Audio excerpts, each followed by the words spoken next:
Broker has me coming out to do a full day video workshop. Now, before you say, Michael, video's too hard, it's too expensive, I don't know what to do.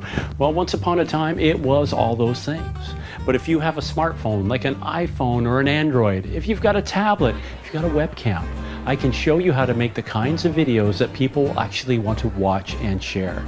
And more importantly, when they watch your videos, they get this feeling like they already know, like, and trust you. So when they pick up the phone to call you, you don't have to push them on all the reasons why they need to be working with you. You just show up and be you. Now, one of the questions you're probably asking, well, Michael, why is video so important?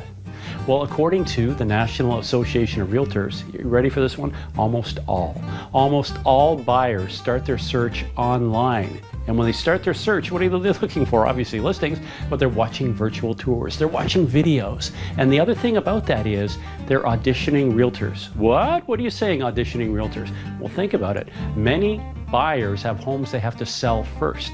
And the way they get to know a realtor is to watch the marketing that they do. Are you marketing with video? Because that's what today's consumers want. So at our workshop, I'll be sharing with you the special apps that I use, the inexpensive little tools that I use, and all the little tips and tricks and secrets that I use to get people to actually watch videos and make them compelling. So the details for the workshop will be immediately beneath this video. I hope to see you there. Make sure you RSVP, because we will be saying lights, camera, action. We'll be doing videos together.